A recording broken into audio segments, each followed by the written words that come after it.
Msanii wa muziki kutoka Kenya Jovio kwa mara ya kwanza kupitia Radio 47 amefunguka ugumu wa maisha ambao aliopitia kabla kwa Jovio huyu, yani star ambaye ana nafasi yake kwenye soko la muziki kwa Afrika Mashariki, si tu Kenya.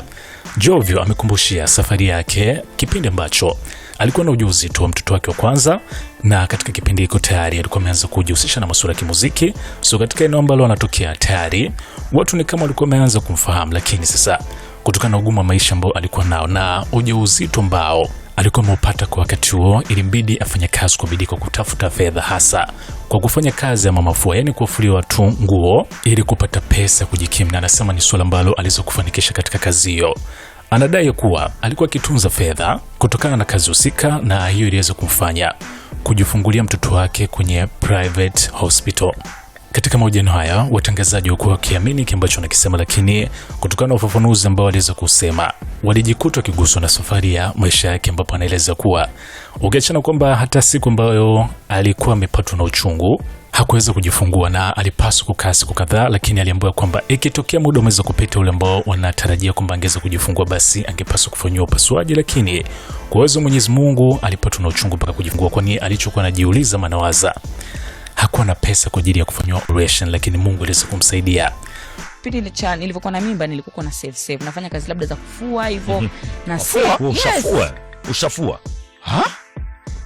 nyafu nafikiri ni ushafua kabisa kufua unaitwa na mtu kabisa unaona kutolea majinsi moja mama fua nyema hii ni movie au nini? Manake inakaa sinema kwangu. Kweli of course. Wapi huko Mitagani? Si Kisauni. Mama fua Nyinyi mnacheza nyinyi. Kwangu ni story by the way. Nilikuwa nafua. Yes, nilikuwa nafua.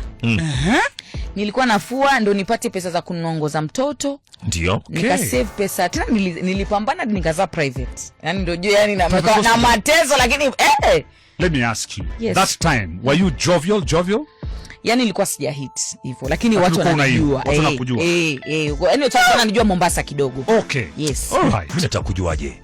Kufua kwako ni baada ya kujifungua ama before? Kufua nikiwa na mimba. Ulikuwa unafua uko wanafanya. Sasa utafanyaje wewe na mtoto lazima aje anahitaji nguo. Okay. Hospital, you need to go to the hospital. So you paid your own bill? Yes, I did. Nakumbuka 30,000. 30,000. Yes. Kwa hivyo ulifua ukachanga mpaka ukachanga. Nikachanga nikanongoza. Mtoto alikuwa anaenda sokoni. Unajua ile kuzama kuokota. Ndio. Yes. Okota hivyo nikapata nguo za mtoto. Nilivyolipa hospital bill. Tena hata ni Mungu, kwa sababu alikuwa ameniambia nilikuwa na complications kidogo.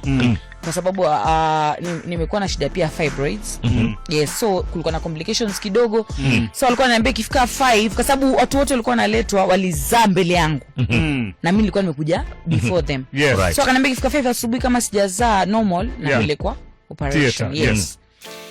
5 on the dot mtoto akaja. Maana huyo mtoto ningepelekwa theater, mimi ningelipa pesa gani? Bana. Works mysteriously, you know. Right.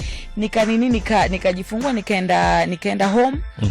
Ndo kulikuwa na mama mmoja, mama mkandaji, huyo ndo alikuwa ananisaidia. Huyo mama maskini, may her soul rest in peace, she really helped me. Alikuja akaniambia wewe ni mtoto kama watoto wangu. Mimi nitakuwa naja na kukanda na nakanda na mtoto. Okay. Yes, so alikuwa ananikanda. Kujiosha nilikuwa najiosha mwenyewe. Yani inabidi vitu vingine ujue.